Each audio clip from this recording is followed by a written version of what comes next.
Hi everyone, welcome back to my channel. This cold just does not want to go away. I've been suffering with it for about 2 weeks now and it's just not going anywhere. I feel like it's just, it goes and it comes and it's just, I feel awful.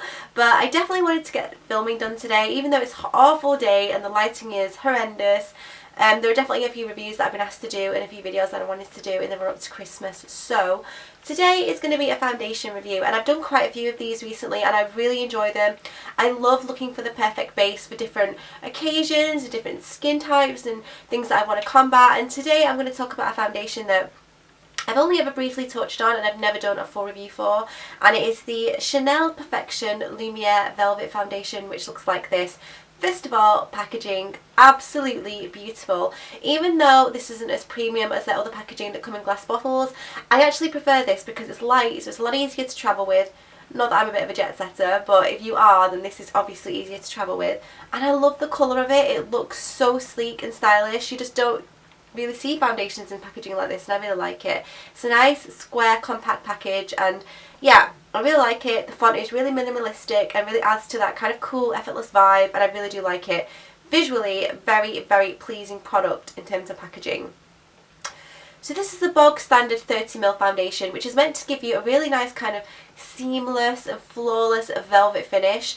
It is slightly mattifying, which isn't normally the look that I go for, but it's nowhere near as mattifying as their original take on this. I think the aqua one, even though it says aqua in the name, I find that to be quite matte and quite less moisturising than this one. This is very moisturising indeed, but it has that mattifying velvety finish to it. It's quite hard to describe. I am going to insert some footage of me applying the foundation just so you can see the coverage and how it goes on and how it buffs in and all that kind of jazz, so just so you guys can appreciate what my skin looked like before and after. And then I'm going to talk to you all about how I feel about it, how it lasts, is it worth the money. Okay, so when I first applied it, I don't have any concealer on my skin. I just like to have a bare face, so no primer. And you'll see from when I actually put it onto the back of my hand that it's a very, very runny consistency. In fact, I was very, very surprised at just how runny that it actually was. It almost feels like water. So you do need a bit more than normal just because it kind of seeps into the back of the hand very, very quickly. So I'm just going to buff that into my skin, and as you can see, it's giving me a light to medium coverage. It's very, very nice, very easy to blend, buffs in really, really nicely. It's not the greatest in terms of coverage. My skin's looking quite okay at the moment, but it isn't a full coverage, definitely. You can build it up, but then I think you're going to compromise on the lightness of it, which is one of the best things about it in my opinion, so there is that to consider. Very, very fresh face look, even though it is a velvet finish. It looks very glowy and very fresh. Looks like your skin but better. I would definitely say it's more of a demi-matte finish. And yeah, very, very easy to apply, very, very pleasant, and feels very, very light on the skin. So as you can see from that demo, it is really, really nice. It's very, very light in its texture and its consistency. I've just basically applied the rest of my makeup on top and it's just gone on seamlessly. Like, it is a beautiful, beautiful foundation. Very, very nice finish. But there are a few downsides to it, so I'm going to talk about the pros and then the cons, and then you guys can make a more informed decision as to whether you would go and pick this up, because it's quite pricey. I think it's £37, so it's not the cheapest as far as foundations go. Or is it 34? It's either 34 or 37. I will link it down below so you guys can check out the price. So pros, packaging, absolutely love it. Nice and compact, very, very pleasing on the eye. I love that. It also has an SPF 15, which is fantastic. Another advantage of this is it's so smoothing. Like, honestly, it almost feels like a skincare product. It's that smooth and that moisturising. It just goes on like air. It almost feels like water, as I've said. It's very hydrating, but at the same time, it's very, very light. So it's not heavy at all. It doesn't make your skin feel cakey and awful. It is a beautiful, beautiful finish, and it glides on effortlessly, and it just is beautiful. There's no disputing that. And again, one of my favourite things about this is just how light the texture is. I really do not feel like I'm wearing any foundation at all on my skin, and that is saying something, because normally when you're wearing a full face of makeup, especially products on top, you will feel it, whereas right now I honestly cannot feel like I'm wearing a foundation, which is fantastic. So if you're not a fan of a heavy, overpowering, clingy foundation that feels cakey, then this is definitely one that I would check out. Cons. So con is a price, but you get that with Chanel, so I'm not going to bang on about the price, but it is quite expensive for this teeny tiny size. However, it's pretty standard for a high-end foundation, so I'm not too bummed about that, if I'm honest.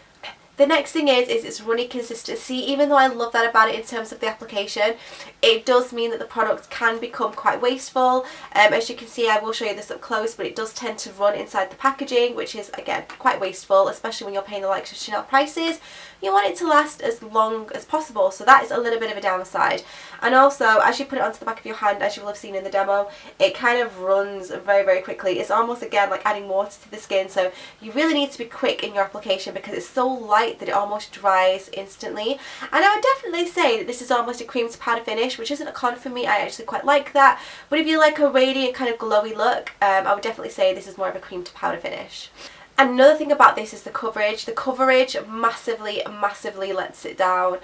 I don't need a lot of coverage because my skin is looking relatively okay at the moment. However, if I did have blemishes going on, or if you are a person that gets acne prone breakouts, or if you have hyperpigmentation, this isn't the best in terms of coverage. You can layer this up quite efficiently and it will look quite flawless, but then you're compromising on the best thing about this, which is the lightness. So by adding extra layers, not only are you using more of the product, so it's actually not as cost effective for you as wearing another high coverage foundation, but also you're compromising on the lightness, so it's going to become quite heavy, and the lightness is definitely the best thing about this foundation. It feels weightless, so if you're going to pile it on, then you're going to have that, you're going to get the one advantage, but it's going to be outweighed by the disadvantage that you're going to get on the lightness. So that is definitely a big factor for me. Another downside to this is I would say this clings to dry patches. Now I don't have dry skin at all, but around my piercing here I do tend to get a slight dryness, and I did notice that it clung to those patches quite severely. So if you have quite a dry skinned nature,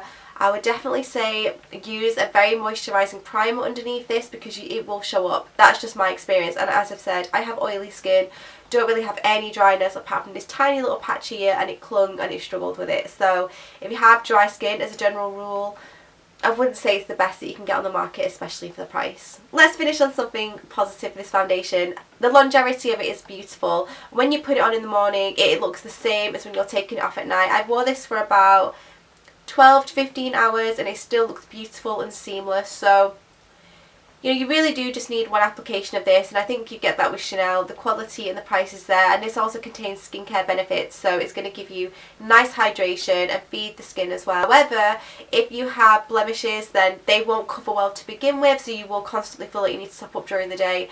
And even though that's no fault of the foundation, because it is a light to medium coverage, that is definitely something to consider, because you don't, again, as I keep saying, you don't want to continuously layer this because of the price, and also then you're going to compromise on the lightness. So guys, I hope you all found this review helpful. I would definitely buy this again. However, if I didn't have skin that wasn't particularly clear, because I would say that my skin is quite clear at the moment, then I would not buy this, just purely based on the fact that I did not get enough coverage. But if my skin stays like this generally, then I definitely would. Beautiful finish. Makeup goes on top of it beautifully, like creams and powder blushes, that sort of thing. Very, very radiant look with that velvet finish, which is quite hard to achieve, as I've said, because normally when you get a velvet finish it can tend to be quite mattifying. The only downside to this, I would say, is definitely the coverage and the fact that it clings to dry patches. Other than that, it's a gorgeous foundation. For anyone who is interested, I have it in the shade 40 beige, and I would say that suits me pretty well.